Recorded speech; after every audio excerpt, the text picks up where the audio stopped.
The knock on my door was so faint I thought it was the wind, until I opened it and saw golden eyes, ears twitching, and a tail trembling with fear.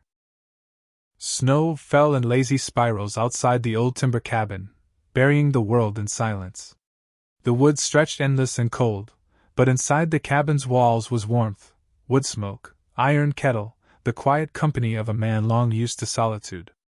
Jack Callan, ex-soldier, ex-mechanic, ex-everything, had carved out a quiet life here, his laughter echoing only off the crackling fire and the creak of pine beams. That was before the knock came. Not a firm rap, just a fragile tap, like someone afraid to be heard. Jack opened the door. And there she was. A woman, or something close, a mane of fiery hair dusted with snow, tall black-tipped ears pressed flat with fear, a tattered coat barely hiding the fur at her wrists, and the brush of a great tail curling protectively behind her. Her eyes were sharp gold, but wide with hunger, cold, and something deeper, shame. "Please," she whispered, voice trembling. "I need help." Jack leaned his weight against the cabin doorframe, one hand on the wood, the other resting on his belt like he had all the time in the world. The snow hissed past his boots, wind tugging at his stubble-rough face, but his blue eyes only narrowed at the sight in front of him. "Well," he drawled, lips curling into a half-smirk, "if it isn't Santa's fox-eared helper. You're a long way from the toy workshop, sweetheart." The woman flinched, her ears flattening further, and Jack immediately felt the pang of guilt, but he didn't show it. Teasing was his armor, the way he kept from sounding too serious, too exposed. She shivered, hugging herself with claw-tipped fingers half hidden by ripped gloves. I don't know where else to go." Her voice broke, cracking like ice under weight. "I was hunting.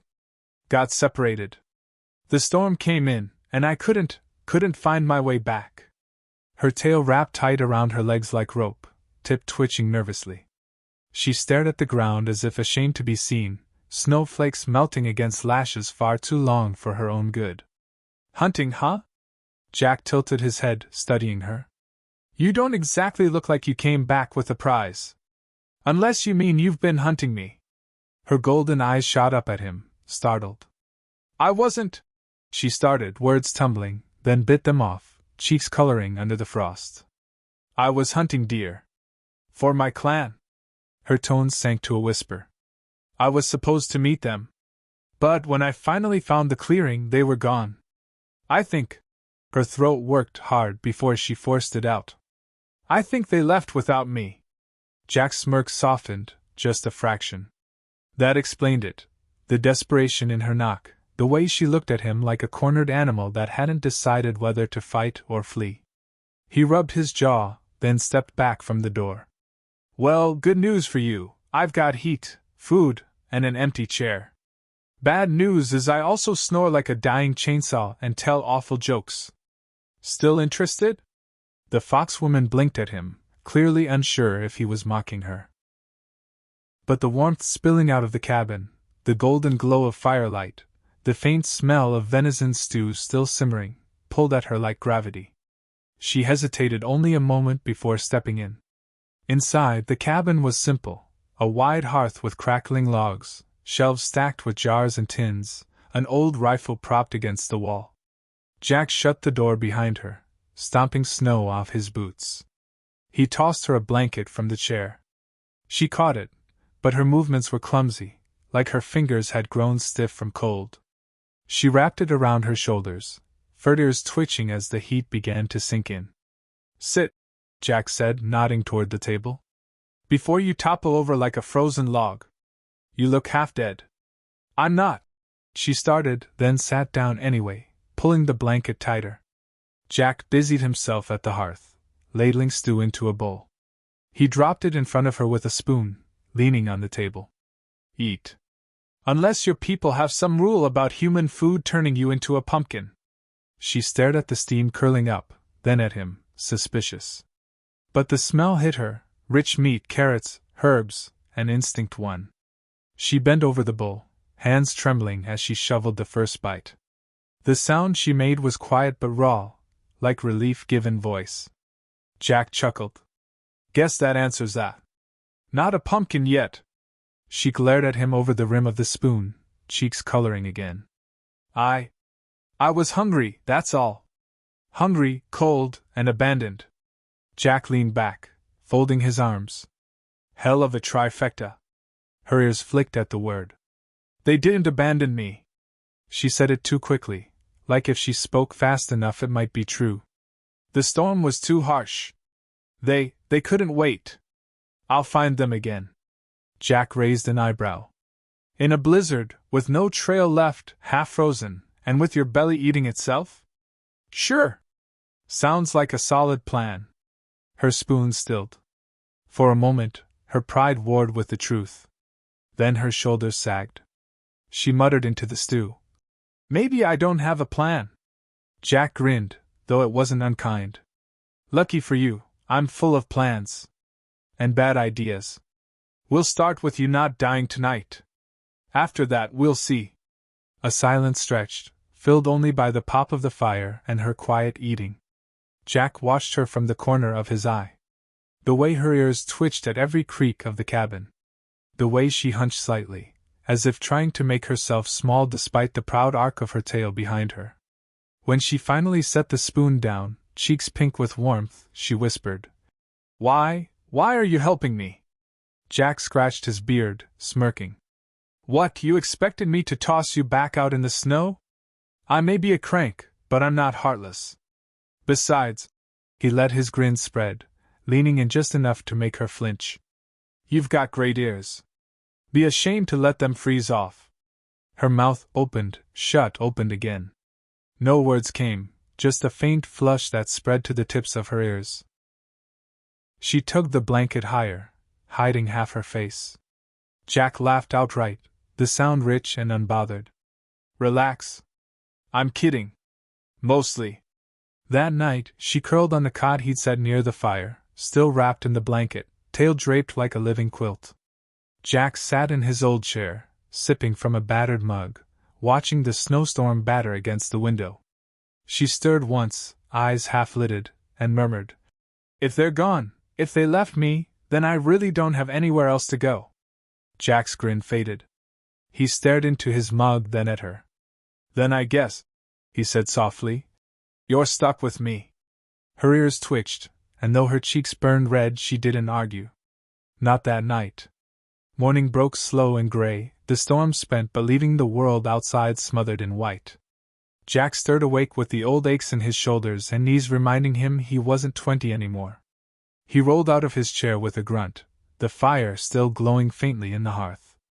The first thing he saw was her. Curled tight on the cot, ears flicking even in sleep, tail puffed and coiled around her like a blanket. Her fiery hair spilled across the pillow in a tangle, snow still crusted in a few stubborn strands. She looked less like a wild stranger and more like something fragile that the storm had dropped at his door. Jack snorted softly to himself. Fragile, huh? She's got claws sharp enough to gut me if she wanted. Still, he found himself moving quieter than usual, not wanting to wake her. He was halfway through stoking the fire when her ears twitched again, and those golden eyes blinked open.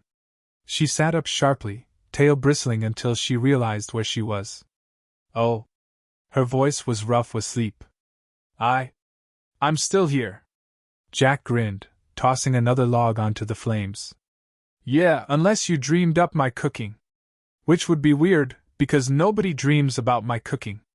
That earned him the faintest twitch at the corner of her lips, though she quickly smothered it. She drew the blanket tighter, sitting stiffly.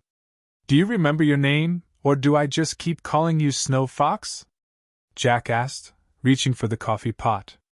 Her ears flicked upright, indignant. I have a name. Well? Don't keep me guessing. Celira. She hesitated, as though unsure if telling him was wise. Jack repeated it slowly, tasting the sound. Celira. Fancy. Mine's Jack. Just Jack. No tail, no ears, no tragic snowstorm backstory. Boring as they come. Celira glanced away, the faint flush in her cheeks betraying she wasn't used to banter. Your backstory doesn't sound boring. You live alone in the woods? Correction. Jack said, setting mugs on the table. I lived alone. Until a Redford blizzard victim showed up on my porch. He pointed at her tail with a cocked eyebrow. Don't look at me like that. You take up half the room with that thing. Her tail instinctively curled tighter around her legs. It's not my fault. Jack slid a steaming mug toward her. Never said it was. Just makes the place feel less empty. She blinked at that, ears flicking uncertainly, but she accepted the mug. The way her hands wrapped around it, like it was the first real warmth she'd had in days, made Jack's grin fade just a little. By midday, Selira was pacing by the window, tail twitching with restless energy. If I could just find a trail, maybe I could still catch them. Jack didn't look up from cleaning his rifle. Sure. You'll chase tracks buried under 3 feet of snow, in woods that'd swallow you whole, with no food. Brilliant plan, sweetheart. She spun on him, eyes flashing. Don't call me that. Jack smirked. What, sweetheart? You'd prefer Snow Fox again? Her ears went flat, and she opened her mouth to argue, but her stomach growled loud enough to echo in the cabin. She froze. Jack burst out laughing, setting the rifle aside. Oh, that's rich. The mighty huntress, silenced by her own belly. Selira's face burned red, and she turned away, tail lashing. I was distracted yesterday. Distracted? Jack raised a brow as he stirred the pot on the hearth. By what? My good looks? My charming personality? The way her ears twitched told him he'd hit a nerve. She muttered something too soft to hear, hiding her face in the blanket again. Jack chuckled. Relax, I'm messing with you. Mostly. Here, eat. Over the next days, a rhythm formed. Jack hunted with traps and an old rifle, while Selira helped by skinning hides and mending clothes with surprising skill. She never admitted it, but her hands were steadier at sewing than his clumsy mitts had ever been. Still, her instincts betrayed her in ways that amused him endlessly. Like the time he caught her sniffing the air when he carried in fresh firewood. You checking for smoke, or do I just smell that good? Jack asked with a grin. Selira jolted, ears shooting upright. I wasn't sniffing you. Sure looked like it. I was just making sure the wood was dry, she stammered, cheeks scarlet. Jack leaned closer, lowering his voice. Careful, Selira. You keep sniffing around me like that, people are gonna think you've gone sweet on me. She gaped at him, spluttering, then turned away so fast her tail smacked the table and nearly sent a mug flying. Jack laughed so hard he had to catch his breath. But there were softer moments too. One evening, after a day of trudging through snow for traps, Jack noticed Selira curled on the cot again, shivering even under layers of fur and blankets. Without a word, he tossed his old wool coat over her. She peeked out, blinking. You'll be cold. I'm always cold, Jack said with a grin, settling into his chair. Comes with being old, grumpy, and single. Don't worry about me. Her tail flicked once, hesitating, before it slowly uncurled and draped halfway across the floor, until the tip brushed his boot. Not by accident, he could feel the deliberate weight of it. Jack looked down, then back up at her. Selira's face was half hidden, but her ears were tipped crimson at the ends. Careful, Jack murmured with a sly smile. You keep doing things like that, people are gonna think you like me. I do not, she snapped, muffled by the blanket. Jack chuckled, leaning back with his mug. Sure you don't, sweetheart. Sure you don't. That night, long after Selira had drifted into uneasy sleep, Jack sat awake by the fire, staring into the flames. She was proud, timid, stubborn, and lonely in a way he recognized. Maybe she didn't want to admit how much she needed someone. Maybe either of them did. But the way her tail had brushed his boot lingered in his thoughts, warm against the cold. The storm eased into a pale blue calm over the next days. Snow still clung thick to the cabin roof, icicles glittering like glass teeth, but the woods quieted into a stillness that felt almost gentle. Inside, though, things were less peaceful. Selira! Jack barked, coughing as smoke poured from the stove. What the hell are you doing to my frying pan? Selira stood at the hearth, ears flat, eyes wide, spatula in hand. The blackened remains of something that might have once been pancakes hissed like tar. I was trying to cook, she stammered. Her tail thrashed behind her, knocking into a chair leg. You said if I'm staying here, I should help. Sweetheart, Jack wheezed, fanning the smoke with his hand. There's helping, and then there's committing war crimes against breakfast. Her ears shot upright in outrage. It's not that bad. Jack jabbed a fork into the charred mess, lifting it until it cracked like a stone. He gave her a flat look. This thing could stop bullets. Selira's cheeks went crimson. I'm learning. Jack set the fork down and smirked. Learning how to kill me in my sleep, maybe. Don't worry, I'll put death by pancake on my tombstone. That earned him a growl, low and frustrated. But instead of snapping back, she slumped, staring at the ruined pan. I just wanted to try. Jack's grin softened. He leaned a hip against the table, arms folded. Hey! Effort counts. Next time, we'll try it together, before you summon the fire brigade. Selira peeked at him through her hair, the corner of her mouth twitching despite herself. Together? Yeah, Jack said. I'll even let you flip one. If you promise not to burn the cabin down. Her tail flicked once, betraying her amusement, even as she muttered, I'll try. That evening, Jack caught her outside near the woodpile. She was standing still in the snow, golden eyes sweeping the tree line. Her ears were perked, alert, but her tail drooped low, the fur weighed down by frost. You hear something? Jack asked, rifle slung over his shoulder. She startled, then shook her head. No. I was just hoping. Maybe they'd come back for me. Jack let the silence stretch. He'd learned enough about soldiers, strays, and lost causes to recognize the weight in her voice. You really think they left you? He asked quietly. Selira's hands clenched at her sides. We move in packs. Always. That's how we survive. But when I went back to the clearing, her throat worked, ears trembling. There was nothing. Not even tracks. The storm covered everything. If they'd waited, they'd be frozen too. Jack exhaled slowly, his breath steaming in the cold. So you think they cut their losses?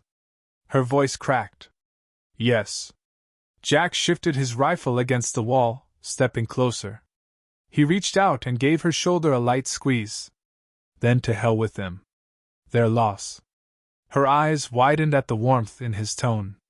She stared at him as if searching for mockery, but found none. He grinned to break the moment. Besides, you've already upgraded.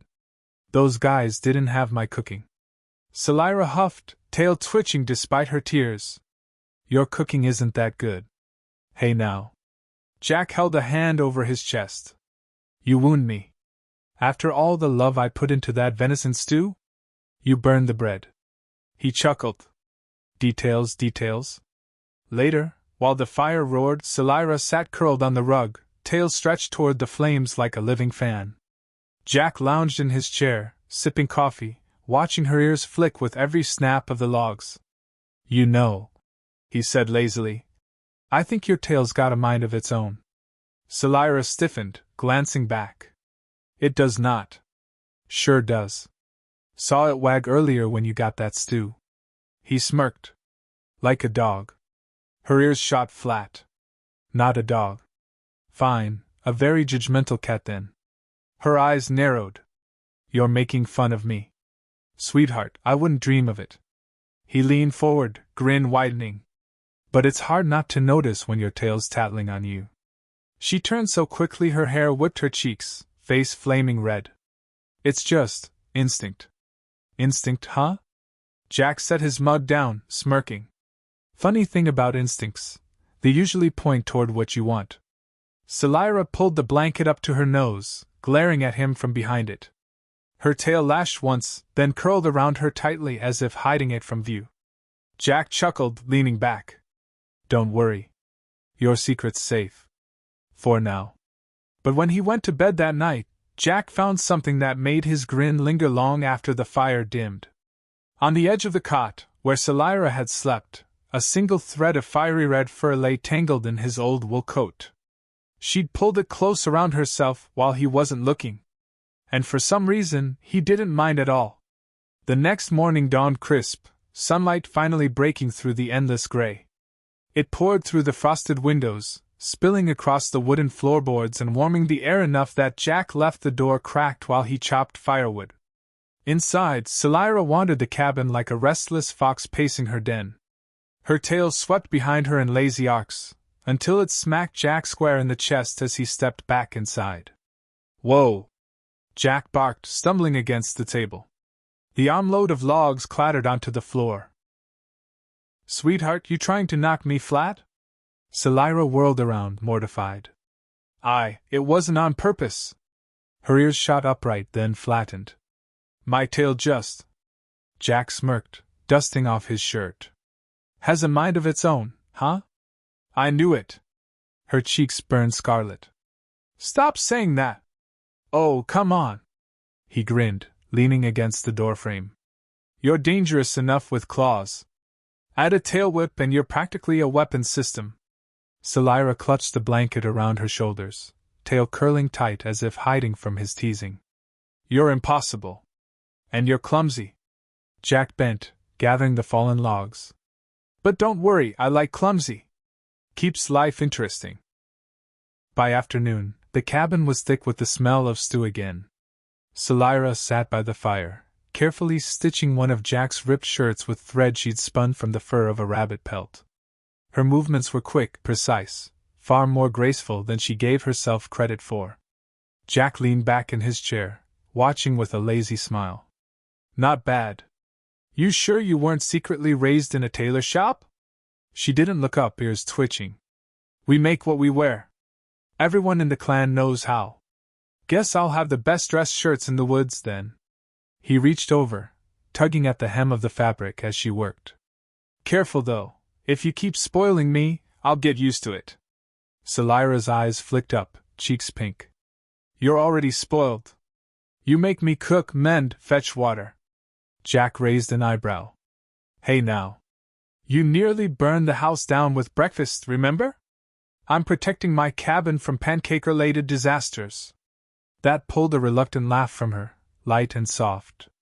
She quickly hid it behind her hand, but Jack caught the sound and let it hang in the warm air like victory. That night, as snow glittered faintly outside, Jack returned from hauling in firewood to find Selira asleep again, this time on the rug before the hearth instead of the cot. Her blanket had slipped off one shoulder, golden eyes closed, her tail curled protectively over her body like a shield. Jack crouched down, adjusting the blanket over her. For a moment, her hand twitched, fingers brushing his wrist before retreating. Her ears flicked even in sleep. She mumbled something, words slurred but audible. "Don't want to go." Jack froze, staring at her. His hand lingered near hers before he pulled back, settling into his chair. She stirred, tail twitching, but didn't wake. He leaned back, exhaling slowly, eyes on the ceiling beams. "Don't want to go, huh? Guess I'm not the only one getting used to this arrangement."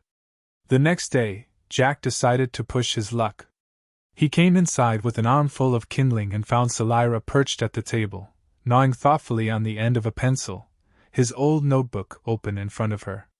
"Don't tell me you're learning to write human," he said, dropping the wood into the box. Selira jolted, slamming the notebook shut, ears flaming. "I was just what?" Jack grinned. "Writing love letters? Practicing your signature for when you steal my land deed?" Her glare could have melted ice. "It's not funny." "Then what were you scribbling?" He leaned closer, voice dropping. "Confessions of a snow fox in love with her rugged rescuer?" Her tail lashed like a whip, knocking the mug off the table. It clattered to the floor, spilling cold tea across the boards. Selira shot to her feet, flustered beyond words, tail puffed out like a banner of embarrassment. "Why, you're insufferable!" Jack crouched, mopping the spill with a rag, laughing under his breath. "Maybe. But admit it, sweetheart, life'd be boring without me." Selira stood frozen, cheeks burning, ears trembling. She turned sharply, muttering, "Life was boring before you." The words slipped out before she realized what she'd said. Her eyes widened in horror, tail wrapping tight around her legs. Jack straightened slowly, grin tugging at his lips. He didn't say anything, just let the silence draw out, his gaze fixed on her until she bolted for the door, muttering about needing air. Later, when the cabin was quiet again, Jack sat by the fire with his mug, smirking into the flames. "Life was boring before me, huh?" he murmured to himself. "Guess I'll take that as a compliment." Outside, he caught the faintest glimpse of red fur flicking past the window, her tail, restless even in the cold. And for once, Jack didn't crack a joke. He just sat back, letting the warmth settle deep. The woods had gone too quiet. Jack noticed it first while checking his traps. No rustle of rabbits, no caw of crows, not even the distant crack of branches from deer moving through snow. The silence pressed heavy, unnatural. He frowned, tightening the strap on his rifle as he trudged back to the cabin. But Salira noticed faster. The moment he stepped inside, she was crouched low near the fire, ears pressed flat, tail puffed wide like a warning banner. Her golden eyes snapped to the door as if she'd been waiting. "What's wrong?" Jack asked, setting the rifle against the wall. Her nostrils flared, pupils narrowing to slits. "It's here." Jack paused. "What's here?" She swallowed hard. "A predator." Her voice was tight, strained. "They hunt us." "They..." Her tail lashed once, betraying panic. "It's close." Jack frowned, rubbing the stubble along his jaw. "Big predators don't usually wander this far up the ridge. Too quiet, too cold." Her ears flicked back sharply. "Not this one. This one follows Vulpine. It knows my scent." That made Jack stop. He raised a brow. "Knows your scent, huh? So what, you smell so good you've got suitors lining up, even the four-legged kind?" Normally, that would have earned him a sputtering denial, a fiery blush, maybe even a tail whip to the ribs. But Salira didn't even twitch. Her eyes locked on the window, wide and shining with fear. Jack's grin faltered. He stepped closer, resting a hand lightly on her shoulder. "Hey! Don't spiral on me. We'll deal with it." "You don't understand," Salira whispered, voice trembling. "If it comes here, it's because of me. I brought danger to your door. If you get hurt..." Jack cut her off with a sharp snort. "Sweetheart, I've been knee-deep in danger longer than you've been sewing pelts. Don't sweat it." He reached for the rifle again, checking the chamber with practiced ease. "Animals wander. I deal with them all the time." Salira's ears twitched, disbelief etched into her face. "Not like this one. This one won't stop. It smells me, and it won't let go." Jack slung the rifle over his shoulder, smirk tugging at his lips even as his eyes sharpened. "Then I'll just have to convince it I'm the scarier one." Her tail lashed in agitation. "You don't joke about this. Please." Jack paused, really looking at her. Her hands trembled against the blanket, claws barely sheathed, breath shallow. Not pride this time, not stubbornness, pure, instinctive fear. His voice softened. "All right. No jokes then." He knelt in front of her, meeting her eyes level. "You trust me?" Her ears twitched, eyes darting to the rifle, then back to his face. "I do." "Good," Jack said simply. He rose, cracking the cabin door to peer into the snow-laden woods. "Then let me do my job." The night crept in slow, moonlight spilling across the drifts outside. Jack kept the fire low, not wanting the smoke to draw attention. He sat near the door with rifle across his knees, every sense stretched taut. Salira hovered close by, restless, tail wrapped tight around her legs. Every snap of ice outside made her ears flick, her breath hitch in her throat. Finally, Jack spoke, voice low but steady. "Tell me about it. What am I looking for?" Her throat bobbed. "Tall. Lean. Walks on four until it smells blood, then it rises. Eyes pale. Teeth long enough to pierce bone in one bite." Her voice faltered. "It hunts us in packs." But even one? She shuddered. Jack scratched his jaw thoughtfully. Sounds like one ugly bastard. She shot him a look, half horror, half disbelief. This isn't funny. I know, he said, surprisingly gentle. But I'm not about to sit here shaking in my boots. I've faced worse. You'll see. Selira wrapped her arms around herself, voice barely audible. If it finds me, it won't stop until one of us is dead. Jack adjusted his rifle, eyes glinting as he glanced at her. Then it better hope it's faster than my trigger finger. Hours stretched, the silence outside pressing heavier. Selira eventually sank to the rug, too restless to sit still, her golden eyes fixed on the door. Jack stayed in his chair, steady as stone, but inside he felt the tension creep into his shoulders. Every instinct told him this wasn't going to be a normal night. But when he looked over at Selira, ears trembling, tail twitching, every muscle taut with terror, he felt something else rise above the tension.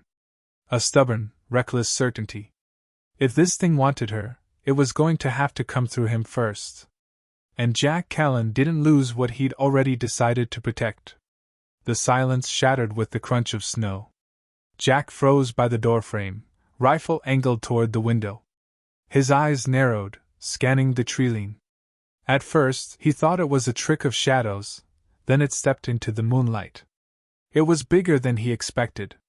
Its shoulders rippled as it stalked on all fours, pale hide glinting like stretched leather, eyes reflecting silver in the night. The thing's head swung low, nostrils flaring, and the glint of jagged teeth caught the glow of the moon. Son of a... Jack muttered under his breath. They're bigger than I thought up close. Only ever seen 'em far out across the ridge. Behind him, Selira made a sound that wasn't human at all, a whimper, small and sharp. Jack glanced back.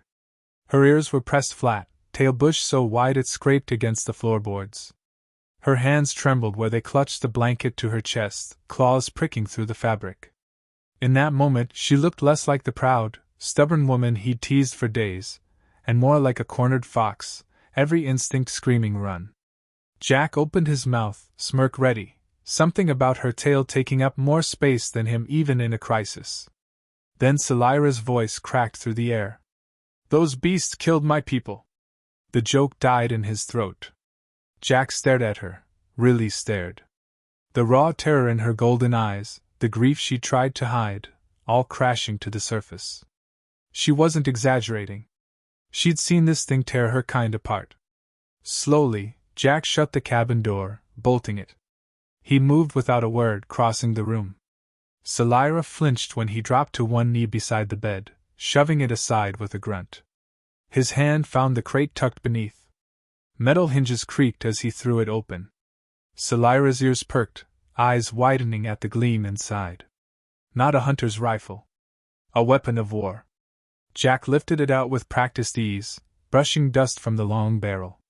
Matte black, military issue, with the kind of modifications you didn't find at a hunting shop. He checked the chamber, then pulled free a box of loaded magazines, sliding one home with a clean click. I was saving this for a rainy day, he muttered, lips quirking though his eyes stayed sharp. Guess this counts. Selira's mouth opened soundlessly. You. Military, Jack said simply, running his hand along the rifle like greeting an old friend. Back in the day. Haven't needed this in a long time. Her throat worked as she stared at him, bewildered. You fight things like this? Jack smirked, slinging the rifle over his shoulder. Sweetheart, I've fought things that make this look like a stray mutt. He winked. Difference is, back then I got paid for it. Selira stared, torn between disbelief and desperate hope. For once, she didn't argue. Instead, she whispered, Please don't die because of me. Jack chuckled low, though his grip tightened on the rifle. Don't plan on it. The creature prowled closer, breath fogging in great white plumes. Jack crouched by the window, steadying the rifle against the sill. He watched it sniff the snow, muscles rippling under its pale hide, its claws carving furrows in the ice. Behind him, Selira crept toward the window, drawn despite herself. Her tail twitched with every step, her fears so sharp it filled the air like static. She dared a glance. The predator's head jerked up. Its glowing eyes locked on hers. Salira gasped, ducking back so fast she slammed against the wall, tail bristling like fire. "It's seen me!" Her voice shook, every syllable trembling. "It knows!" Jack glanced back at her, calm in a way that made her shiver. He smirked faintly, the same cocky grin she'd come to expect, though his eyes burned cold and serious. "Well," he said, checking the sights, "guess we don't have much of a choice now." Salira's breath hitched. Can you fight it?" Jack looked at her, then at the door where the beast's shadow stretched long across the snow. His smirk softened into something steadier. "Sweetheart," he said, voice low and certain, "I've seen, and killed, way worse in my younger years." He cocked the rifle, the sound sharp in the cabin's silence. "Trust me." Outside, the beast roared, snow exploding under its claws as it lunged toward the cabin. Jack's hand closed on the latch, his rifle already braced against his shoulder. He gave Salira a quick, crooked grin, cocky, reckless, and infuriatingly calm. "Stay back, sweetheart. This one's mine." He flung the door open. The night air blasted in, sharp and freezing, carrying the stench of blood and rot. The beast crouched low in the snow only a dozen paces away, pale eyes burning like cold fire. Jack stepped into the doorway, planting his boots firm. "Hey, ugly!" he bellowed. "You picked the wrong cabin!" The beast shrieked and charged. Jack squeezed the trigger. The rifle roared like thunder, deafening in the confined space of the cabin. Salira clapped her hands over her ears with a startled cry, her tail puffing in shock as the weapon spat fire. The round tore through the beast's side, ripping flesh and muscle in a spray of white and red. The creature staggered, snarled, but did not fall. Its claws dug trenches in the snow as it lunged again. Salira gasped. She'd heard whispers, rumors of human weapons, of their impossible fury, but never seen it. Her heart hammered against her ribs, both in terror of the beast and of the man standing in the doorway like he owned the battlefield. Jack grinned, teeth flashing in the moonlight. "Stubborn bastard, ain't it?"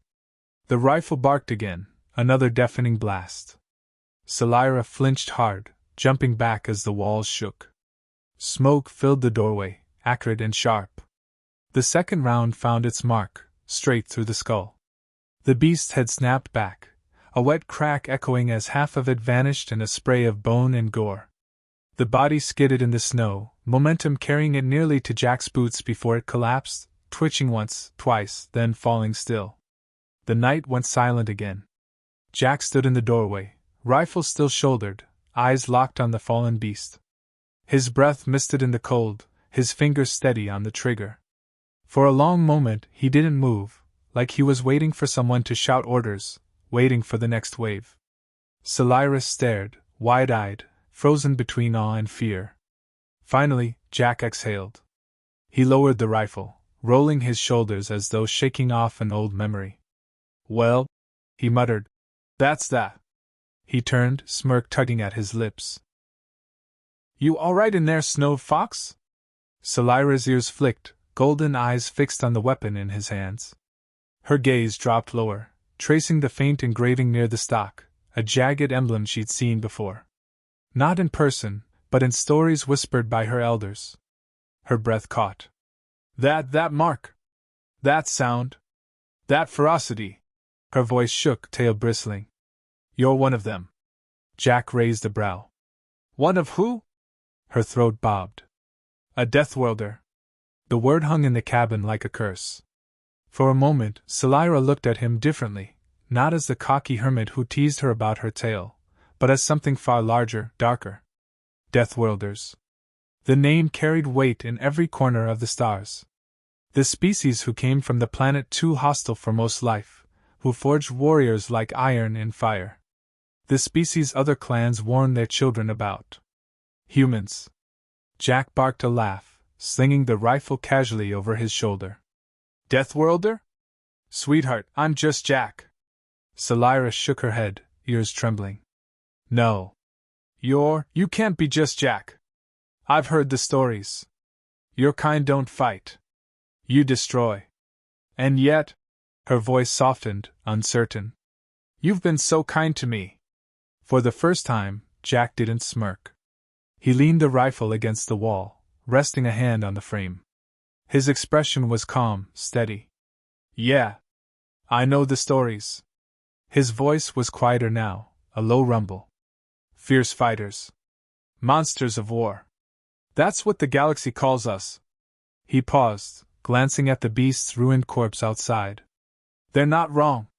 Salira's ears pressed flat, her tail curling tight. But that's only half the truth, Jack went on. He stepped closer, lowering his gaze to meet hers. We're not just killers. We're protectors too. Fierce protectors. Her eyes widened, the words landing heavier than any bullet. Jack shrugged, breaking the moment with a faint grin. So yeah? Maybe I'm a Deathworlder. But tonight I was just a guy making sure a friend didn't end up dinner. Salira stared at him, trembling, not from the cold, but from something tangled and confusing deep inside. Fear, yes. But also gratitude. Relief. And something else she couldn't name. Her voice cracked in a whisper. You don't make sense. Jack chuckled, moving past her to set the rifle on the table. Good. Keep you guessing.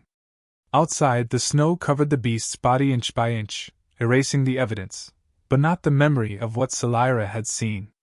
Inside, the cabin held its silence, broken only by the slow crackle of the fire and the pounding of two hearts.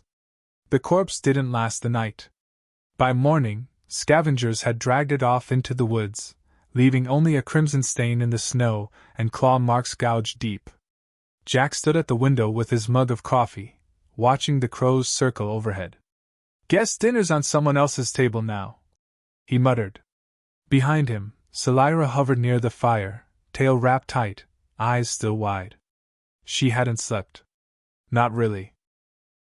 Every time she closed her eyes, she saw the beast's pale hide, the way its head had shattered under Jack's rifle. And every time she looked at him, her chest pulled in two directions, fear at what he was, and warmth at what he'd done for her. He'd protected her. Without hesitation. Without complaint. That truth hummed in her instincts louder than any fear. The next days passed slow, heavy with silence. The storm broke, skies clearing into cold sunlight, but Salira never strayed far from the cabin. Her tail followed Jack everywhere, brushing against him more than once as though drawn without her permission. Jack, of course, noticed. Careful there, he said with a grin one morning as she nearly tangled him up at the woodpile. You're gonna trip me with that thing. Or is that the plan? Knock me down so you can have the cabin to yourself? Salira flushed scarlet, jerking her tail back. I wasn't. Relax, he teased, brushing past her to drop logs by the hearth. Just means you like keeping me close. Her ears twitched, betraying the truth. She turned away sharply, muttering. Instinct. Jack smirked. Instinct, huh? Convenient excuse. She didn't answer, but later that night, when she curled by the fire, her tail reached again, lightly brushing his boot. Jack glanced down, then at her. Salira's cheeks glowed pink in the firelight, her gaze fixed stubbornly on the flames. He chuckled softly, letting the moment pass. On the third day, Jack was cleaning his rifle when Salira crept up beside him, watching. She'd been quiet all morning, unusually so. Her hands twisted in her lap, claws lightly scoring the wood of the chair. Finally, she whispered, Why did you protect me? Jack raised a brow. Because you looked too tasty to leave to the beast. Her ears shot back, scandalized, but he winked before she could argue. Kidding. Mostly. His voice softened. Truth? Because you needed me to. That's enough. Salira's throat bobbed, golden eyes wide. But you're a Deathworlder. Just Jack. He corrected easily, snapping the rifle back together. You could have let me run. I would have let it away. Jack's grin faded. He set the weapon down, turning to face her. Not on my watch. Her instincts twisted at that, coiling tight in her chest, hot and unfamiliar. A low, needy flutter she didn't know how to hide. Her tail betrayed her again, curling around his arm where it rested on the chair. Jack blinked, then smirked. Well, that's new. Salira yanked it back with a strangled noise. I didn't mean to. Sure you didn't. He leaned back, cocky grin returning. Careful, sweetheart. Someone might think you're claiming me. Her face flamed, ears trembling, but she didn't deny it this time. Not outright. By the fifth night, something had shifted between them. Salira lingered closer when Jack cooked, her ears flicking at every word. She laughed more, quiet and embarrassed, but real. And when the wind howled through the trees, she found herself drifting toward him, tail betraying her again as it brushed against his leg for reassurance. Jack never pulled away. He only grinned, sometimes ruffling her hair with a big callous hand. You stick close enough, sweetheart, and people think you actually like me, he teased one evening. Salira looked up at him, cheeks pink, voice small. Maybe I do. Jack froze for half a beat, caught off guard. Then he chuckled low, shaking his head. Well, hell. Guess the cabin just got a lot less boring. That night, as the fire burned low and the snow whispered outside, Salira curled near his chair, her tail coiled around his boots like an anchor. Jack watched her for a long while, his usual grin tempered by something quieter. Fierce protectors, he murmured to himself, almost too soft to hear. Salira's ears twitched, but she didn't move. And for once, Jack didn't feel the urge to make a joke. He just let the warmth of the cabin, and of her closeness, settle in deep. The days stretched into a fragile peace. The snow melted slowly into wet drifts, the woods whispering with the return of crows and hares. But inside the cabin, the quiet changed. Jack noticed it first in small ways. Salira humming under her breath while she mended his shirt, ears twitching with every note. The way her golden eyes softened when he walked in from the cold, always checking if he carried wounds. Her tail, once a banner of nervous energy, now curling around his boots like it had claimed the space, and maybe the man, too. He teased her for it, of course. You keep wrapping that tail around me, sweetheart, I'll start charging rent, he said one evening, leaning back in his chair. Salira flushed, tugging it back, but not before the corner brushed against his leg again. Instinct, she muttered. Jack grinned. Yeah? Instinct. That excuse is getting real worn out. She glared at him, cheeks glowing, then looked away, yet her tail slid back against his ankle not long after. On the seventh night, the fire burned low, the storm outside a dull whisper. Salira sat cross-legged on the rug, stitching leather with steady hands, while Jack cleaned his rifle on the table. Without looking up, she asked quietly, When the beast came, were you afraid? Jack paused, wiping down the barrel. Sure. Anyone who says they're not is lying. Fear keeps you sharp. She studied him, ears angled forward. You didn't look afraid. That's 'cause I've had practice, Jack said with a faint grin. Learned a long time ago to keep my knees from knocking in front of the scary stuff. Salira's tail twitched. She dropped her sewing, voice dropping to a whisper. I was terrified. Jack finally looked up, meeting her eyes. Yeah. I know. But you're still here. That counts for something. Her throat bobbed. If you hadn't been, I'd be dead. Jack shrugged, as if brushing off the weight of her words. Lucky for you, I'm too stubborn to let a mutt have its way. Her ears trembled. But why? You owed me nothing. My clan, my own people, left me behind. Jack leaned forward, elbows on his knees, eyes sharp but kind. Because someone needed to stand between you and the teeth. That's reason enough. For a long moment, silence hung thick, broken only by the crackle of the fire. Salira's gaze softened, her instincts screaming louder than her pride. She scooted closer, until her tail brushed his arm deliberately this time, not by accident. Jack blinked down at it, then up at her. Careful, sweetheart. That almost looked intentional. Her cheeks burned, but she didn't move away. Maybe it was. Jack chuckled, shaking his head. You're gonna make this place way too interesting, you know that? 2 days later, Jack found her outside by the treeline, watching the horizon with a pensive look. Her ears flicked back as he approached. You thinking about them? He asked, coming to stand beside her. Selira hesitated, then nodded. Yes. My clan. If they're alive, they're far by now. Even if I could find them. She trailed off, tail brushing the snow. Would they even want me back? Jack tilted his head, studying her. Do you want to go back?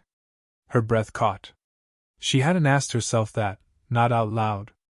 She looked at him, at the scarred, stubborn man who teased her, fed her, stood between her and death. Her tail flicked once, curling subconsciously toward him. I don't know, she admitted softly. But I don't want to leave here. Jack smirked, scratching at his beard. Well, good news then. I've got more firewood than I know what to do with, and a spare cot. Could use the company. Her golden eyes softened, the tension in her shoulders melting. You really mean that? Course I do, Jack said, bumping her shoulder lightly. Besides, who else is gonna burn pancakes for me? Selira's laugh was quiet, shy, but it reached her eyes. That night, as the cabin glowed warm against the snow, Selira curled by the fire, her tail draped comfortably across Jack's boots. She didn't flinch when he looked down at it. She didn't hide. Jack leaned back in his chair, sipping from his mug, a grin tugging at his lips. Well, he said softly, looks like I've been claimed. Selira ducked her head, ears red, but her tail gave a slow, deliberate flick against his leg. Maybe you have. Jack chuckled, content to let the moment linger. Outside, the woods stretched dark and endless, dangers still roaming. But inside the cabin, warmth and laughter held firm. And for the first time in years, Jack didn't feel alone. From a knock on his cabin door to the moment her tail claimed him, their story shows that even the fiercest reputations can hide the kindest hearts. If you want to see where their bond leads next, let me know. I could make a part 2 if people like this one.